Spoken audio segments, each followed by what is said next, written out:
इस चीज को आप किस तरीके से देखती हैं, ये बताइए हमें। बहुत से जो यंगस्टर्स हैं एंथुजियास्टिक तो हैं कि क्रिप्टो में पैसा बनेगा, क्रिप्टो स्टॉक मार्केट से भी ज्यादा इंटरेस्टिंग है, लेकिन इतना धड़ल्ले से इन्वेस्ट कर देना, और 40,000 किसी भी यंगस्टर के लिए एक अच्छा खासा बड़ा अमाउंट है, तो आप बताइए कि ये कितना गलत है और क्या सही अप्रोच होना चाहिए।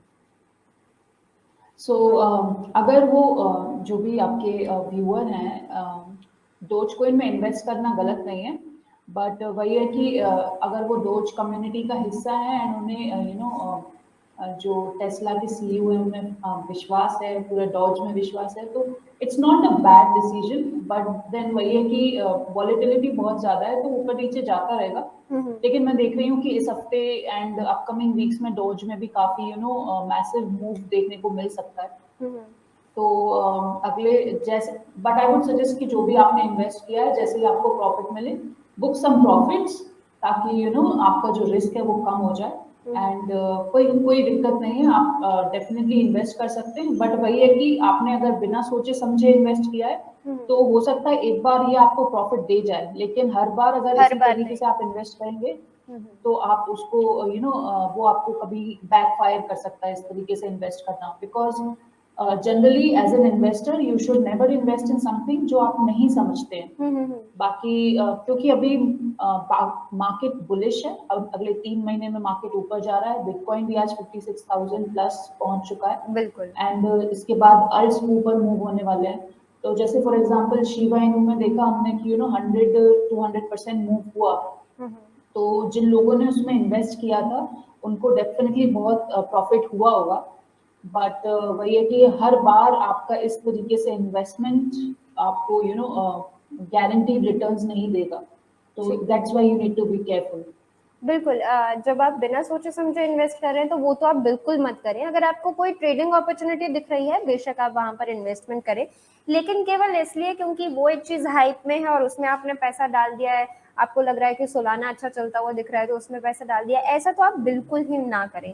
ये सारी चीजें एकदम ही अवॉइड करें। जो चीज समझ आ रही है उनमें तो बेसिकली आप इन्वेस्ट करना सबसे पहले शुरू कर सकते हैं। अगर आपको बिटकॉइन समझ आ रहा है तो उसमें इन्वेस्ट कीजिए। अभी भी ऐसे सवाल मुझे आ जाते हैं काफी लोगों के कि कौन से बिटकॉइन में इन्वेस्ट करना चाहिए। मैम, ये सवाल मुझे बहुत आता है, कौन से बिटकॉइन में इन्वेस्ट करना चाहिए। इंस्टाग्राम पर कुछ लोग मैसेज करते हैं, कुछ लोग व्हाट्सएप करते हैं।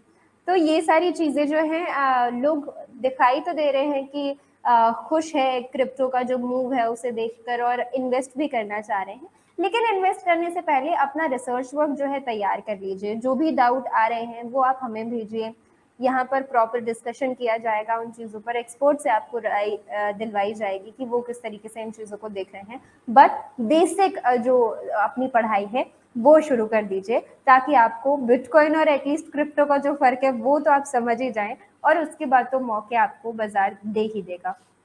मैम, इस हफ्ते आपको बिटकॉइन के क्या लेवल दिखाई दे रहे हैं और ऊपर कितना जाने वाला है इस हफ्ते की अगर बात की जाए तो? So I think this week we can expect कि 58,000 तक पहुंच सकता है। जी। एंड 58,000 अगर बहुत ज्यादा बुल्स ने कंट्रोल नहीं किया और जिस तरीके से अभी मूव कर रहा है उसी रफ्तार से अगर मूव करेगा तो 58,000 तक पहुंच सकता है। फिर then will see little bit correction, फिर उसके बाद ऊपर जाने की कोशिश करेगा। ठीक है, ठीक है मैम। तो मैम अभी कोई ऐसे कॉइन्स जिनके फंडामेंटल्स को हम डिस्कस कर सकते हैं तो वो आपसे ज़रूर समझना चाहेंगे। एक हाइव कॉइन को लेकर हमारे जो व्यूअर हैं वो जानना चाह रहे थे। कुछ और कॉइन्स अभी ऊपर आ रहे हैं जिनके फंडामेंटल्स अच्छे हैं, तो जहाँ पे भी फंडामेंटल्स स्ट्रॉन्ग दिखते हैं वो आपसे हमारी कोशिश होती है कि हम समझें। तो उन कॉइन्स पर आज बात करते हैं। कोई ऐसा कॉइन जो फंडामेंटली आपको लग रहा है कि अच्छा करके दिखा सकता है, कोई नया प्रोजेक्ट ऐसा जिस पर नजर बनी हो? सो प्रोजेक्ट नया तो नहीं कहूंगी मैं, बट इस वीक जो 2 ब्रेकआउट्स मुझे देखने को मिल रहे हैं, that is in Marlin protocol का जो नेटिव टोकन है पॉन्ड POND, जिसका ठीक है। मार्केट प्राइस अभी 0.09 है। एक पॉन्ड में मुझे ब्रेकआउट देखने को मिल रहा है। फिर इसके बाद देयर इज BLZ, ब्लूजेल। ठीक है। ब्लूजेल इज बेसिकली अ प्लेटफॉर्म जो NFTs को सपोर्ट कर रहा है। ठीक तो है। आई वुड सजेस्ट कि ब्लूजेल और कल कल पिछले 2 दिन में पॉन्ड और ब्लूजेल में ब्रेकआउट देखने को मिला है। एंड अगर आप चाहें तो अभी भी एंट्री ले सकते हैं, बिकॉज अल्ट्स काफी ज्यादा मूव नहीं कर रहे हैं। वंस बिटकॉइन थोड़ा स्टेबल हो जाएगा, then will see massive move in alt coins. ठीक है। तो इन दोनों में ही एंट्री लेने का ये एक अच्छा अपॉर्चुनिटी है, अच्छा मोमेंट है। आप चाहें तो इनमें इन्वेस्ट ले सकते हैं। ठीक है मैम, इनके लेवल्स कहाँ तक आपको दिखाई पड़ रहे हैं? So give me few seconds. Yes ma'am.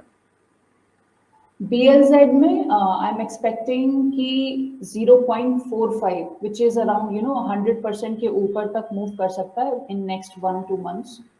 तो आप उसमें एंट्री ले सकते हैं। एंड इसके अलावा pond is expected to move around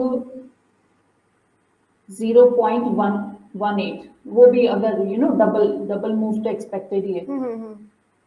और इसमें तो भी आप मैम इन 1 दोनों महीने में- का टाइम फ्रेम देख रहे हो आप?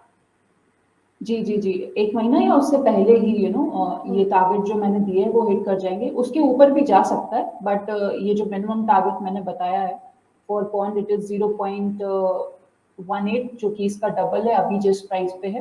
एंड BLZ में भी जो अभी प्राइसेस है उसके डबल तक ही पहुंचने की एक्सपेक्टेशंस है इन नेक्स्ट 1 मंथ। तो फिर उसके बाद उसके ऊपर भी और जा सकता है। ठीक है, तो उसके ऊपर भी जा सकता है, तो इन पर आप जरूर नजर रखें। पॉन्ड एक कॉइन मैम ने आपको बता दिया है, BLZ दूसरा कॉइन, यहाँ पर breakout yes ma'am. So pond is basically Marlin protocol ने बनाया है। मार्लिन प्रोटोकॉल जो है इथेरियम को सपोर्ट या इथेरियम को यूज करके बनाया गया है, जो कि इथेरियम की सिक्योरिटी प्रोवाइड करती है। एंड जो मार्लिन प्रोटोकॉल है, इट इज लेयर 0 प्रोटोकॉल, जो कि डिसेंट्रलाइज ऐप बनाने में सपोर्ट करेगी। लेयर 0 से मतलब है कि इंटरनेट, आप अगर जैसे समझते होंगे कि इंटरनेट लेयर्स में काम करता है। एंड जो ब्लॉकचेन है ये भी क्योंकि टोटली इंटरनेट डिपेंडेंट है, तो ये भी डिफरेंट डिफरेंट लेयर्स पे ब्लॉकचेन या क्रिप्टो प्रोजेक्ट्स होते हैं। तो जो मार्लिन है, इट इज लेयर 0 प्रोटोकॉल। तो लेयर 0 प्रोटोकॉल इज बेसिकली वो प्रोटोकॉल है जो लेयर 1 या लेयर 2 को सपोर्ट प्रोवाइड करता है। फॉर एग्जाम्पल जैसे मैटिक इज लेयर 1 प्रोटोकॉल, तो उसको सपोर्ट प्रोवाइड करता है layer 0 protocol which is Marlin protocol. And अभी $79 मिलियन का मार्केट कैप है, विच इज अराउंड इसका 449 रैंक है पूरे क्रिप्टो प्रोजेक्ट्स में।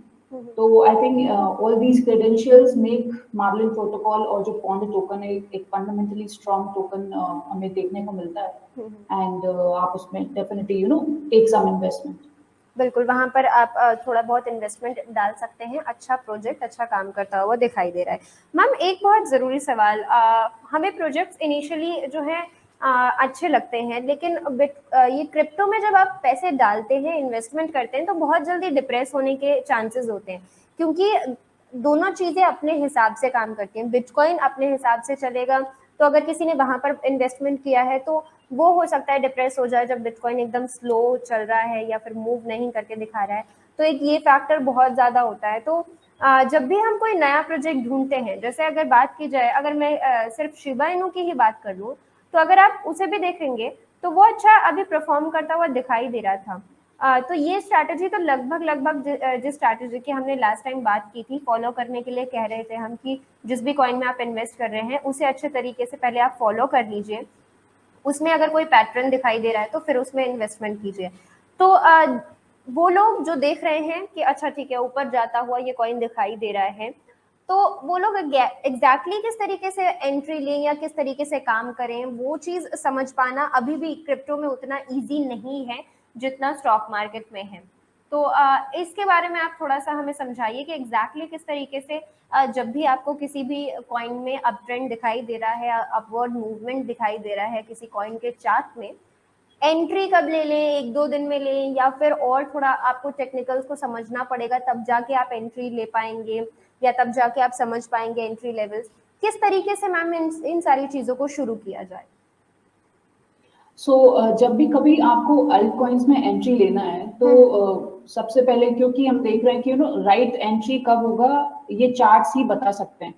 बिकॉज ये फंडामेंटल्स या जो कंपनी का नॉलेज है या प्रोजेक्ट का नॉलेज है वो आपको राइट एंट्री फाइंड करने में हेल्प नहीं करेगा।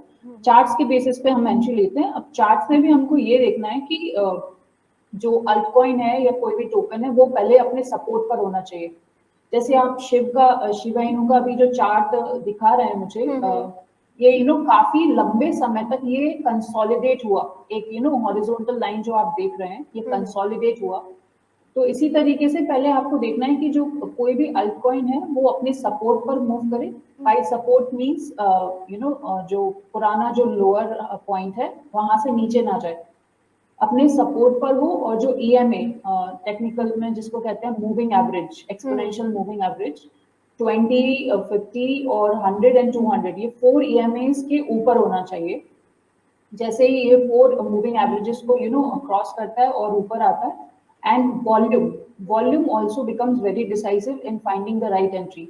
कि अगर वॉल्यूम जो काफी अगर वॉल्यूम देखने को मिल रहा है डेली टाइम फ्रेम पे, वीकली टाइम फ्रेम पे एंड 4 आवर टाइम फ्रेम पे, अगर वॉल्यूम के साथ ब्रेकआउट मिलता है, मूविंग एवरेजेस के ऊपर जाता है एंड अपने सपोर्ट पर ही है, जहां पे हम अपना रिस्क टू रिवॉर्ड रेशियो कम रखते हैं, जहाँ पे रिस्क कम हो रिवॉर्ड ज्यादा हो, ऐसी जगह पे आप एंट्री लेने की that is the best time to take entry in alt coins.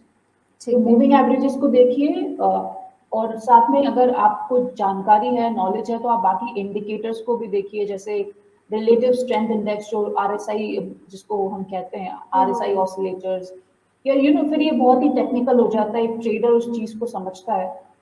लेकिन अगर आप ट्रेडर नहीं है, आप सिर्फ इन्वेस्टर हैं, तो फिर मैं वही कहूंगी कि आपको पहले देखना है कि मार्केट किस तरफ जा रहा है, और जो टोकन है वो ऑलरेडी पहले कितना हाई गया है, पिछला ऑल टाइम हाई क्या है और अभी किस पॉइंट पर है।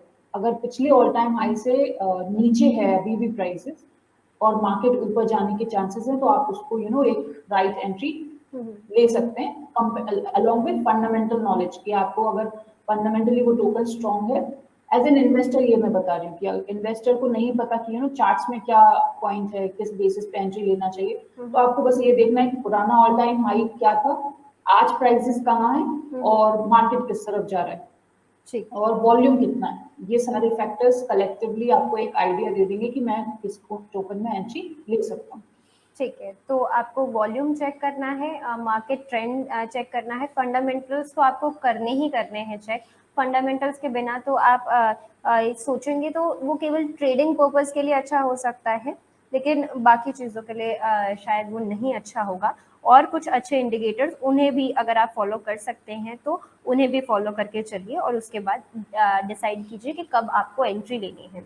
ठीक है मैम, तो ये ऑल इन ऑल ये एक अच्छी चीज़ आपने बताई है कि आपको प्रीवियस हाई चेक करके ही चलना है। कभी कभी आपको लगता है कि अपवर्ड मूवमेंट दिखा रहा है तो अभी इसमें एंट्री ले लेते हैं, तो एटलीस्ट कुछ पैसों का तो आपको प्रॉफिट हो ही जाएगा। वो सारी चीज़ें करने से अच्छा है कि ये जो चीज़ें मैम बता रही है इनको चेक करके चलेंगे तो वो और ईजी हो जाएगा। जब आप कहती हैं कि बिटकॉइन सेटल हो जाएगा, तब दूसरे कॉइन्स जो भी रिकमेंडेशंस में आते हैं वो अच्छा चल के दिखाएंगे। तो सेटल का जो हमारा क्राइटेरिया है या सेटल का जो प्राइस है वो क्या होने वाला है, या फिर वो कब तक एक सेटल दिखाई देगा, सेटलमेंट सा होता हुआ दिखाई देगा कि बिटकॉइन ठीक है अब रिलैक्स कर रहा है, काफी ऊपर चला गया, अब रिलैक्स करेगा थोड़े टाइम, तब तक ऑल्ट कॉइन में आप अपॉर्चुनिटीज ढूंढ कर निकालिए, वहां से आप पैसा कमाइए। तो मैम इसके बारे में बताइए, क्या लगता है कि अब कितना जी। बिटकॉइन जैसे हम देख रहे हैं कि पिछले एक वीक से सिर्फ बिटकॉइन मूव हो रहा है, अल्ट कॉइन्स में उतना मूवमेंट नहीं दिखाई दे रहा है, वॉल्यूम नहीं दिखाई दे रहा है। बिल्कुल। So when I'm seeing settling, saying settling, that means Bitcoin अभी 56,000 पे है, अगर 58,000 मूव तक पहुंचता है एंड उसके बाद अगर थोड़ा स्टेगनेशन आता है, बाय सेटलिंग आई मीन्स जो जिस रफ्तार से, जिस ग्रोथ रेट से अभी ऊपर जा रहा है उस ग्रोथ से ना जाए, साइड वाइज मूव होने लगे, कंसोलिडेशन होने लगे। ठीक है, जब कोई भी टोकन है बिटकॉइन में, जब कंसोलिडेशन आएगा, साइड वाइज मूव होगा बिटवीन 56 टू 58,000, तो फिर उसके बाद जो वॉल्यूम है वो बिटकॉइन से शिफ्ट होकर अल्ट कॉइन्स में आएगा एंड फिर अल्ट कॉइन्स मूव करना चालू करेंगे, बिकॉज जो वॉल्यूम है वहां आएगा, इन्वेस्टमेंट सारा वहां आएगा, तो जो परसेंटेज मूवमेंट है वो अल्ट कॉइन्स में ज्यादा देखने को मिलेगा, 40%, 50%, बिकॉज प्राइजेस बहुत कम है। तो when I am saying settling, I mean sideways movement, जो कि एक रेंज में मूव हो सकता है, और ये कुछ लंबे समय के लिए नहीं होता है, इट इज फॉर 1 वीक, कि अभी मान लीजिए 58,000 तक पहुंच गया, फिर एक हफ्ते शायद इतना ज्यादा एक्सपोनेंशियली मूव ना करे, ठीक है। एंड जब वो मूवमेंट उतना ऊपर नहीं जाएगा तो फिर वो ऑटोमेटिकली अल्ट कॉइन्स में वो वॉल्यूम आएगा, वो कैपिटल आएगा, तो अल्ट कॉइन्स मूव होने लगेंगे।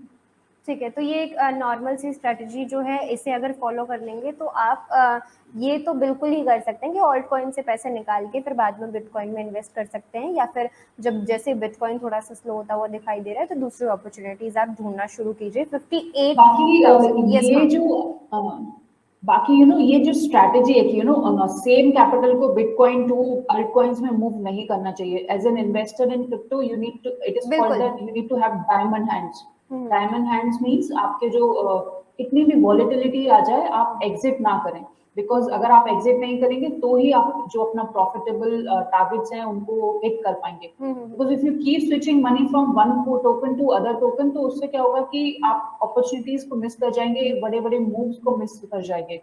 सो दैट्स वाई आपको जो कैपिटल एलोकेशन है वो एक प्लान तरीके से आपको इन्वेस्ट करना है कि जो मेरा इन्वेस्टमेंट बिटकॉइन में है वो सेपरेट रहेगा, जो अल्ट कॉइन्स के लिए मैंने डेडिकेट किया है वो सेपरेट रहेगा, ताकि आप बिटकॉइन का पैसा अल्ट कॉइन्स में ना डालें और अल्ट कॉइन का बिटकॉइन में ना डालें। बिकॉज मैंने प्रीवियसली भी जैसे बताया है कि bitcoin is not just for making short term profits, ये आपके लिए एक लॉन्ग टर्म इन्वेस्टमेंट अपॉर्चुनिटी है। जो हम जिस तरीके से गोल्ड और प्रॉपर्टीज में इन्वेस्ट करते हैं उस तरीके से आपको बिटकॉइन में इन्वेस्ट करना है। तो अगर आपको ट्रेडिंग से पैसा कमाना है तो that for that you need to be very good trader, and you need to know कि कहाँ पर आपको एंट्री लेना है अल्ट कॉइन्स में, किस किस अल्ट कॉइन में और कहाँ पर एंट्री लेना है। And don't try to switch capital between bitcoin and altcoin, वो बहुत ही एक्सपीरियंस और सीनियर लोगों का काम है। इवन हम लोग भी we don't try this, you need to have strong hands. Bitcoin में आपने जो भी इन्वेस्ट किया है उसको अगले 3 महीने 6 महीने 1 साल 2 साल उससे ज्यादा के लिए आप होल्ड करके रखें। एंड जो रियल क्रिप्टो इन्वेस्टर है they never exit their money from bitcoin. Exactly, and आप एज ए जी, एंड आप एज ए ट्रेडर ही हैं तो आप फिर अल्ट कॉइन्स में एज ए ट्रेडिंग वो 1 वीक 2 वीक के लिए आप इन्वेस्ट करके फिर वहां से प्रॉफिट निकाल सकते हैं। एग्जैक्टली, मैं भी यही कहना चाह रही थी। ये मैम ने इसको और अच्छे से क्लियर कर दिया है कि किस तरीके से आप बिटकॉइन में जो पैसा डाल रहे हैं तो वहाँ पे इन्वेस्टेड रहिए। अगर आप मतलब कहीं से भी प्रॉफिट बुकिंग करना चाह रहे हैं तो वो स्ट्रैटेजी जो है डेडिकेटेडली आपकी खुद की होनी चाहिए। एक्सपर्ट्स आपको अपने हिसाब से जो है वो खुद जो स्ट्रैटेजी फॉलो करते हैं जो एकदम फुल प्रूफ होती है वो बता देते हैं। उसके बाद आपको डिसाइड करना है कि आपके लिए कौन सी स्ट्रैटेजी बेस्ट रहेगी और आपके पास कितना कैपिटल है, किस तरीके का इन्वेस्टमेंट है, क्या साइकोलॉजी लेकर आप काम करना चाहते हैं। वो सारी चीज़ें जब आप क्लियर रखेंगे तो और अच्छे तरीके से आप काम कर पाएंगे। ऑल्ट कॉइन्स में जिस तरीके से मुझे जो सवाल आया था वो मैंने आज मैम से ले लिया है, उन्होंने भी बताया है आपको बहुत अच्छे तरीके से। इन्वेस्टमेंट करने से पहले थोड़ा बहुत क्लियर होना आप लोगों के लिए बहुत ज़्यादा ज़रूरी हो जाएगा, तो वो आप ज़रूर रहिए, क्लियर रहिए जहाँ पर भी आप अपने इन्वेस्टमेंट डाल रहे हैं उन्हें लेकर। बिटकॉइन को बहुत ज़्यादा अच्छे तरीके से सीरियस तरीके से अगर होल्ड करके चलेंगे तो आने वाले समय में आपको प्रॉफिट होगा और हो सकता है तब आप आकर हमें थैंक्स करें कि हाँ आपने इन्वेस्ट किया था और आपको वहाँ से प्रॉफिट हुआ। और ये जो एक मेंटालिटी है अब इसे आप लोगों को ख़त्म करना होगा कि बिटकॉइन बहुत एक्सपेंसिव है तो इस वजह से हम इन्वेस्ट नहीं कर रहे हैं। बिटकॉइन का आज जो प्राइस है वो आपको आने वाले कुछ सालों में शायद दोबारा कभी देखने को ना मिले, तो एक ये चीज़ हो सकती है आप लोगों के साथ। तो ये वाला तो माइंडसेट बिल्कुल छोड़ना पड़ेगा आप लोगों को कि बिटकॉइन महंगा है केवल इसलिए आप इन्वेस्ट नहीं कर रहे हैं, तो ऐसा कभी भी नहीं होता है। नॉर्मली जब आप इन्वेस्टमेंट कर रहे होते हैं तभी भी आप ये नहीं सोचते हैं कभी भी अपनी लाइफ में कि कोई चीज़ एक्सपेंसिव है या फिर ज़्यादा पैसा डालना पड़ रहा है इसलिए इन्वेस्ट नहीं करेंगे, ऐसा तो कभी होता ही नहीं है। तो क्रिप्टो में भी बिल्कुल वही सारी चीज़ें हैं कि वहाँ पे भी आप इन्वेस्टमेंट के लिए बिटकॉइन को उठा रहे हैं तो उसे उसी तरीके से लीजिए। वो महंगा है सस्ता है वो सारी चीज़ें मत सोचिए। ठीक कह रही हूँ मैम? जब भी आप इन्वेस्ट करते हैं, फॉर एग्जांपल अभी MRF टायर्स जो कंपनी है उसका स्टॉक इज अराउंड 65,000।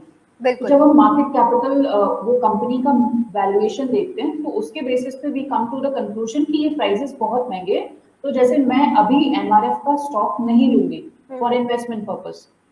आज से 20 साल पहले शायद मैंने 1,000 10,000 MRF के स्टॉक्स लिए होते, तो वो राइट एंट्री थी उस कंपनी के लिए फॉर लॉन्ग टर्म इन्वेस्टमेंट। तो जब भी आप कहते हैं कि बिटकॉइन का प्राइसेस हाई है, तो वो आपको पहले जानकारी होना चाहिए कि इसका फ्यूचर में क्या प्राइसेस हो सकता है। अगर फ्यूचर में किसी का प्राइसेस 100,000 या $500,000 तक पहुंच सकता है, तो नाउ यू कंपेयर 50,000 टू 500,000। तो यो इस बेसिस पे आप फिर डिसाइड करें कि इसका प्राइसेस अभी कम है या ज्यादा है। तो जैसे MRF टायर का जो स्टॉक का प्राइस है वो 65,000 कंपनी के प्रोडक्ट और रीच के हिसाब से और डिमांड सप्लाई के बेसिस पे हम कहेंगे कि ज्यादा है। लेकिन बिटकॉइन आप देख रहे हैं कि अभी बिल्कुल बिगनिंग स्टेजेस पे है। पूरी दुनिया, पूरे इंस्टीट्यूशनल इन्वेस्टर्स उसमें एंट्री लेने वाले हैं। उसकी सप्लाई सीमित है and it is just a programmable code. तो आप उसके जो प्राइजेस है उनको लिमिट नहीं कर सकते कि क्या प्राइजेस होंगे। The prices will be decided on the basis of market, on the basis of its demand। And जो security and investment opportunity value creation bitcoin देता है, उसके बेसिस पे जो अभी प्राइसेस है these are still very less. So उस basis पे ये सब जानकारी को, ये सब एनालिसिस करके आप जब सोचेंगे कि बिटकॉइन की प्राइसेस अभी ज्यादा या कम है, तो यू विल ऑटोमेटिकली फाइंड कि it's very low compare to the future potential that it has. So that's why आप बिटकॉइन में आप इन्वेस्ट कर सकते हैं। तो ये एक सिंपल सी नॉर्मल सी चीज़ जो है ये आप ज़रूर फॉलो करें। बहुत ही अच्छे तरीके से आप लोगों को अब तो ये क्लियर हो गया होगा कि जब भी आप इन्वेस्टमेंट कर रहे हैं तो किस तरीके से आपको सोचना है और इन्वेस्ट करना है। बहुत अच्छे तरीके से मैम ने आपको समझाया है कि आप फ्यूचर में उस कॉइन का क्या प्राइस हो सकता है वो सोच के चलेंगे तो आप लोगों के लिए और ज़्यादा क्लैरिटी आप लोगों को मिलती जाएगी और उसके हिसाब से आप और अच्छे तरीके से काम कर पाएंगे। काफ़ी अच्छा एग्जाम्पल है मैम। अगर इसको फॉलो किया जाए सीरियसली तो आप लोगों को बहुत अच्छे रिजल्ट ये दे सकता है। काफ़ी सिंपल एग्जाम्पल बट बहुत यूजफुल। इसे तो ज़रूर ही फॉलो करें। जिन लोगों को भी कोई भी कॉइन महंगा लग रहा है वो ज़रूर फिगर आउट करने की कोशिश करें कि आने वाले समय में इस पर्टिकुलर कॉइन का प्राइस कितना जा सकता है और उसके हिसाब से फिर जब आप काम करेंगे तो आप बहुत क्लियर हो जाएंगे। और ये जो एक डाउट रहता है कि बिटकॉइन एक्सपेंसिव है या इथीरियम एक्सपेंसिव लगता है कुछ लोगों को, और ये चीज़ मैम एक बार मुझे एक एक्सपर्ट ने भी कहा था कि वो कह रहे थे कि ऑलरेडी बिटकॉइन तो इतना प्रॉफिट दे चुका है तो दूसरे कॉइन्स में इन्वेस्ट करते हैं जो हमें 200% रिटर्न देगा। तो ऐसे कॉइन्स ढूंढते हैं हम, 20% रिटर्न के लिए क्यों जाए। तो ये सारी चीज़ें जो होती हैं आपको अपना माइंडसेट बहुत ज़्यादा क्लियर रखना होगा इन चीज़ों को लेकर, तो आपके लिए और ज़्यादा आसान होगा क्रिप्टो में काम करना। ठीक कहा मैम मैंने? जी जी। So as an investor it is your first responsibility to educate yourself. आप अपनी पहले जानकारी और जो अपना नॉलेज है उसको थोड़ा पुख्ता करें। पता करें कि इन्वेस्टर होता क्या है, किस तरीके से इन्वेस्ट करता है। आप सीनियर इन्वेस्टर्स को देखेंगे जो सिर्फ इन्वेस्ट करते हैं, जो ट्रेडर नहीं है, तो उनका डिफरेंट डिफरेंट कैटेगरीज में पोर्टफोलियो डिवाइडेड रहता है। कुछ 10 इयर्स के लिए कुछ इन्वेस्टमेंट्स रहते हैं, कुछ 5 इयर्स के लिए रहते हैं, कुछ 6 मंथ्स के लिए रहते हैं। तो इस तरीके से आपको अपना जो पोर्टफोलियो उसको स्ट्रेटेजाइज करना पड़ेगा, एक कैटेगरी में डालना पड़ेगा एंड फिर उस बेसिस पे आपको क्रिप्टो के जो प्रोजेक्ट्स हैं उनको आइडेंटिफाई करना पड़ेगा कि किस प्रोजेक्ट में मैं 6 मंथ्स के लिए इन्वेस्ट कर रहा हूँ, किस में मैं 1 ईयर 5 ईयर के लिए इन्वेस्ट कर रहा हूँ, किस में 10 इयर्स के लिए इन्वेस्ट कर रहा हूँ। So Bitcoin always comes in the category of the investment which you will do for 10 years, 20 years from now. तो इस तरीके से आपको अपना जो इन्वेस्टमेंट है उसको प्लान करना है। आप you can not afford to just आप अपना मनी कैसे भी बस मार्केट में डालकर भूल नहीं सकते। बिल्कुल। तो that's why all these things आपको ध्यान रख के ही इन्वेस्टमेंट करनी है। एग्जैक्टली। तो ये काफ़ी इंटरेस्टिंग सेशन पूनम मैम के साथ आज हुआ है। इसी तरीके से हम डिस्कस करते रहेंगे। आप लोग जो भी हम लोगों को सवाल भेजते हैं, चाहे पर्सनली भेजें या